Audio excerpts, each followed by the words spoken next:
दोस्तों नमस्कार।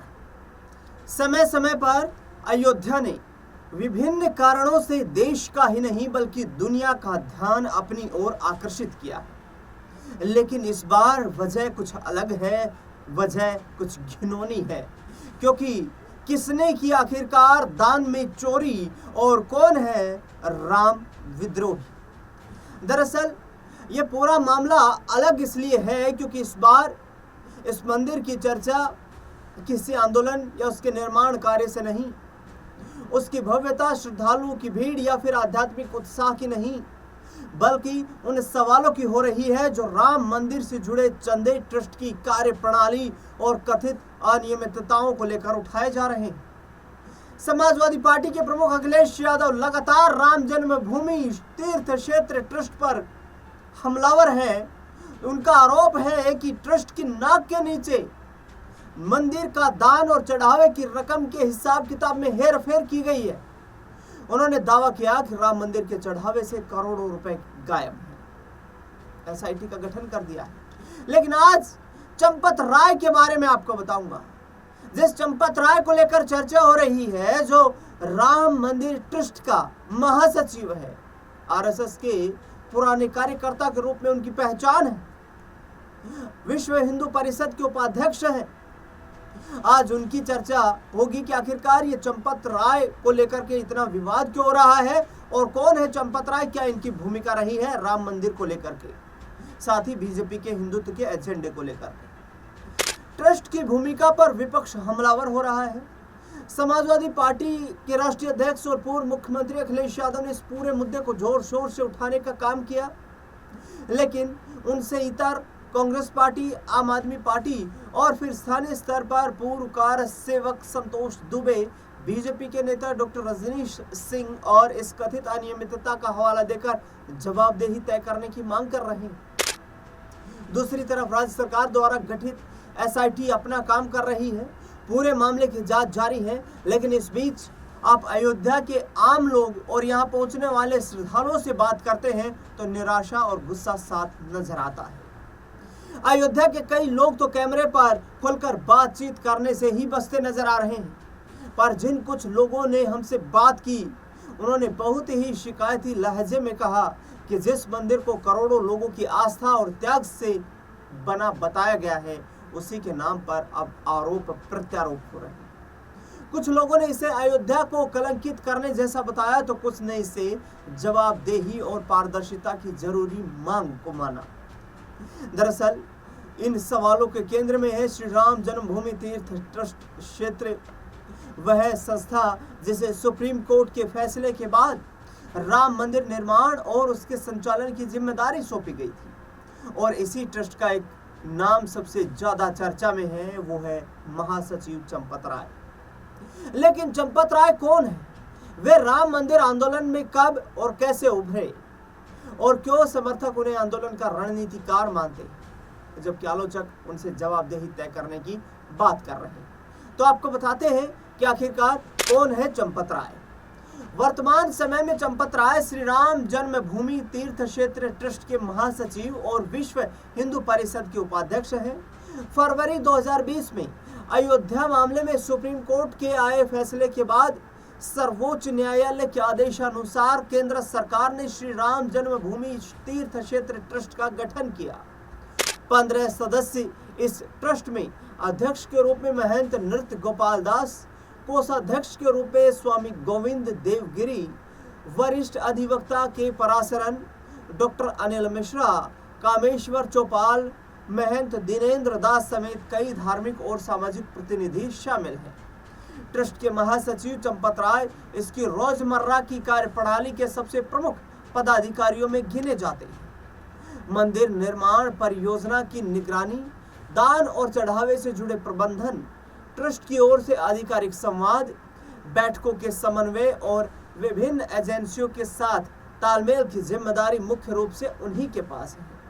यही वजह है कि राम मंदिर से जुड़ी किसी भी बड़ी घोषणा, विवाद या प्रशासनिक फैसले के दौरान ट्रस्ट का सबसे प्रमुख सार्वजनिक चेहरा अक्सर चंपत राय ही होते हैं। नतीजा है कि ताजा विवाद के बीच भी मीडिया कर्मी चंपत राय से ट्रस्ट के ऊपर लग रहे इन आरोपों का जवाब चाहते हैं। चंपत राय ने शुरुआत में एक वीडियो जारी कर आरोपों का खंडन भी किया था, लेकिन एसआईटी के गठन के बाद उन्होंने मीडिया से दूरी बना ली है। आरोपों पर चंपत राय ने क्या कुछ कहा है? अपने इस वीडियो में चंपत राय ने कहा था, श्री राम जन्मभूमि तीर्थ क्षेत्र ट्रस्ट अपने विभिन्न कार्यों को ऑडिट समय समय पर करवाता रहता है। दान पात्र का ऑडिट राम जन्मभूमि तीर्थ क्षेत्र के न्यासी गण कार्यकर्ता स्टेट बैंक के कर्मचारी मिलकर करते हैं। ये कार्य कई दिनों तक चलता है। यही कार्य आज कल हो रहा है। कोई भी ऐसी उल्लेखनीय बात अभी तक किसी के भी ध्यान में नहीं आई। हमने चंपत राय से संपर्क साधने की कोशिश की, लेकिन कोई जवाब हमें नहीं मिल पाया। वह आमतौर पर अयोध्या की कार सेवकपुरम में रहते हैं, लेकिन यहाँ पहुँचने से पहले हमें विश्व हिंदू परिषद के एक सदस्य ने बताया कि बीते 7 से 10 दिनों से, यानी जब से एसआईटी की जांच शुरू हुई है, वह मंदिर परिसर में ही रह रहे हैं। चंपत पर बटी हुई है लोगों की राय।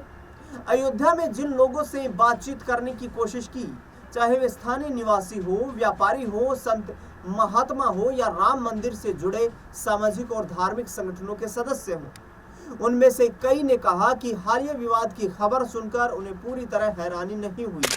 कुछ लोगों का कहना था कि पिछले कुछ वर्षों में मंदिर और ट्रस्ट से जुड़ी अलग अलग तरह की खबरें और चर्चाएं समय समय पर सामने आती रही हैं, लेकिन सवाल उठना उनके लिए अप्रत्याशित नहीं था।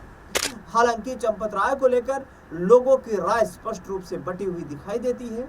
उनके समर्थक उन्हें सादगीपूर्ण जीवन जीने वाला व्यक्ति, संगठन के लिए दशकों तक काम करने वाला और व्यक्तिगत ईमानदारी के लिए पहचाने जाने वाला व्यक्ति बताते हैं। कुछ लोग ने तो यहाँ तक कहा कि यदि किसी तरीके की अनियमितता हुई भी होगी तो उसमें उनकी व्यक्तिगत संलिप्तता की कल्पना करना उनके लिए मुश्किल है, चंपत राय के लिए। वहीं दूसरी ओर कुछ स्थानीय लोगों ने, आलोचकों ने यहाँ पर तर्क दिया है कि श्री राम मंदिर ट्रस्ट के महासचिव के तौर पर चंपत राय इतने केंद्रीय बड़े पद पर बैठे हैं कि उनकी जानकारी के बिना किसी बड़े स्तर की गड़बड़ी होना मुश्किल प्रतीत होता है। उनके अनुसार भले ही किसी व्यक्ति की व्यक्तिगत ईमानदारी पर सवाल ना हो, लेकिन संस्थागत जवाबदेही का प्रश्न अपनी जगह बना रहता है। रसायन शास्त्र से शिक्षक से ट्रस्ट के महासचिव बनने का सफर क्या है? पश्चिमी उत्तर प्रदेश के बिजनौर जिले से आने वाले चंपत राय के पिता राष्ट्रीय स्वयंसेवक संघ से जुड़े रहे और परिवार का माहौल भी वैचारिक रूप से उसी दिशा में झुका हुआ था। पिता से प्रभावित होकर चंपत राय ने भी कम उम्र में संघ की शाखाओं में जाना शुरू किया। हालांकि पेशेवर जीवन की शुरुआत उन्होंने एक शिक्षक के रूप में की। बिजनौर के आरएसएम डिग्री कॉलेज में वो रसायन शास्त्र पढ़ाते थे, लेकिन 1980 के दशक में उन्होंने अध्यापन छोड़ संघ के पूर्णकालिक प्रचारक के रूप में काम करने का फैसला किया।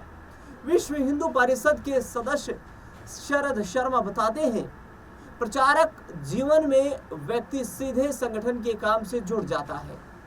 चंपत राय ने भी आगरा, देहरादून और हरिद्वार समेत कई जगहों पर संगठन के विस्तार का काम किया। वे विभाग प्रचारक रहे और बाद में उन्हें विश्व हिंदू परिषद में भेजा गया, जहां उन्होंने क्षेत्रीय संगठन मंत्री के तौर पर काम संभाला। राम मंदिर आंदोलन में सक्रिय रहे चंपत राय। यहीं से उनकी भूमिका राम मंदिर जन्मभूमि आंदोलन से जुड़ने लगी। Uttar Pradesh association of journalist के अध्यक्ष सर्वेश कुमार सिंह ने अपने एक लेख में लिखा है, 1984 की धर्म संसद के बाद जब विश्व हिंदू परिषद ने राम जन्मभूमि आंदोलन को संगठित रूप से आगे बढ़ाना शुरू किया, तब संघ से अशोक सिंघल समेत कई प्रचारकों को विश्व हिंदू परिषद में भेजा गया था, जिनमें चंपत राय भी शामिल थे। सर्वेश कुमार सिंह के अनुसार आंदोलन के सार्वजनिक चेहरों के पीछे रहकर रणनीति तैयार करना, उसे अमल में लाना, मुकदमों की पैरवी के लिए दस्तावेज जुटाना और वकीलों के साथ समन्वय करना जैसे काम चंपत राय की प्रमुख जिम्मेदारियों में शामिल थे। सर्वोच्च न्यायालय में सुनवाई की हर अहम तारीख से पहले दिल्ली में वकीलों की बैठकें आयोजित कराने में भी चंपत राय की महत्वपूर्ण भूमिका रहती थी। विश्व हिंदू परिषद के भीतर भी उनका लगातार कद बढ़ता गया। अब विश्व हिंदू परिषद के संकट को चंपत ने कैसे टाला? संगठन से जुड़े लोगों के अनुसार अशोक सिंघल के सबसे भरोसेमंद सहयोगियों में गिने जाते थे। 17-18 में साल 2017-18 में जब विश्व हिंदू परिषद के भीतर नेतृत्व को लेकर संकट पैदा हुआ और संगठन डॉक्टर प्रवीण तोगड़िया तथा अन्य नेताओं के बीच टकराव का सामना कर रहा था, तब चंपत राय उन लोगों में शामिल थे जिन्होंने संगठन को संभालने और संतुलन बनाए रखने में अहम भूमिका निभाई। बाद के वर्षों में वह विश्व हिंदू परिषद के शीर्ष नेतृत्व का हिस्सा बने और संगठन के सबसे प्रभावशाली रणनीतिकारों में गिने जाने लगे। नवंबर 2019 में सुप्रीम कोर्ट के अयोध्या फैसले और फरवरी 2020 में श्री राम जन्मभूमि तीर्थ क्षेत्र ट्रस्ट के गठन के बाद चंपत राय की भूमिका एक बार फिर से बदल गई। आंदोलन के संगठनकर्ता और रणनीतिकार के रूप में पहचाने जाने वाले चंपत राय अब राम मंदिर निर्माण परियोजना के प्रशासक और ट्रस्ट के महासचिव के रूप में सामने आए। चंपत राय 4 भाइयों में से एक हैं। 1.5 साल पहले उनके एक भाई की मृत्यु हो चुकी है। बिजनौर के स्थानीय पत्रकार जुबैर बताते हैं कि आखिर बार चंपत राय तभी अपने घर पहुंचे थे जब उनके भाई की मृत्यु की खबर सामने आई थी। राष्ट्रव्यापी चंदा अभियान में चंपत की भूमिका। सुप्रीम कोर्ट के फैसले के बाद जब राम मंदिर निर्माण का रास्ता साफ हुआ तो उसके लिए धन जुटाने की जिम्मेदारी भी ट्रस्ट के सामने थी। ऐसे में जनवरी 2021 में देश भर में एक बड़ा चंदा अभियान शुरू किया गया, जिसे निधि समर्पण अभियान नाम दिया गया। इस अभियान की योजना बनाने और उसे लोगों तक पहुंचाने में चंपत राय की अहम भूमिका थी। ट्रस्ट के महासचिव के रूप में वे लगातार मीडिया के सामने आकर बताते रहे कि अभियान कैसे चलेगा, पैसा कैसे जमा होगा और उसका इस्तेमाल किस तरह किया जाएगा। हालांकि इसी साल ट्रस्ट और चंपत राय का नाम विवादों में भी आया। पहले भी उठ चुके हैं ट्रस्ट और चंपत राय पर सवाल। जून 2021 में ट्रस्ट पर अयोध्या में खरीदी गई एक जमीन को लेकर सवाल खड़ा हुआ था। आम आदमी और समाजवादी पार्टी के नेताओं ने आरोप लगाया था कि एक शख्स ने जिस जमीन को 2 करोड़ रुपए में खरीदा था, उसे इस सौदे के महज कुछ ही मिनटों के बाद 18.5 करोड़ रुपए में खरीदा गया। यानी कि ट्रस्ट ने इस जमीन को कुछ मिनटों के बाद 18.5 करोड़ रुपए में खरीदा। इस पूरे सौदे की जांच की मांग की गई थी। उस समय कांग्रेस समेत कई विपक्षी दलों ने भी मामले में पारदर्शिता की मांग उठाई थी। चंपत राय और ट्रस्ट ने इन आरोपों को सिरे से खारिज किया था। उनका कहना था कि सभी भूमि खरीद पारदर्शी तरीके से की गई है, भुगतान बैंकिंग माध्यमों से हुआ है और ट्रस्ट ने बाजार मूल्य से कम कीमत पर ही जमीन को खरीदा है। चंपत राय ने आरोपों को भ्रामक और राजनीतिक दुर्भावना से प्रेरित बताया था। राजनीतिक पार्टियां हालांकि एक बार फिर से इस मामले को उछाल दे रही हैं। समाजवादी पार्टी के नेता और अयोध्या से पूर्व विधायक पवन पांडे का कहना है कि 2021 में इन सभी आरोपों की जांच हो रही थी, लेकिन उसका कोई निष्कर्ष नहीं निकल पाया। यह जांच कैसी थी, किसने की और इसका क्या निष्कर्ष निकला, इस पर अब कोई पुष्टि की जानकारी सामने नहीं प्राप्त हो पाई है। जैसे ही इस पर और ज्यादा जानकारी सामने आएगी, वो जानकारी हम आप तक पहुंचाने का प्रयास करेंगे। लेकिन फिलहाल चंपत राय के बारे में हमने आपको बताया है कि किस तरीके से अपना करियर शुरू किया, आरएसएस से किस तरीके से जुड़े, विश्व हिंदू परिषद में क्या भूमिका रही, राम मंदिर अभियान से कैसे एक नई शुरुआत की और फिर ट्रस्ट के महासचिव बनने तक का सफर कैसा रहा। लेकिन फिलहाल चंपत राय सवालों के घेरे में है। इस खास रिपोर्ट में फिलहाल के लिए इतना ही। देश दुनिया से जुड़ी बड़ी खबरों के लिए लगातार बने रहे हमारे साथ। धन्यवाद।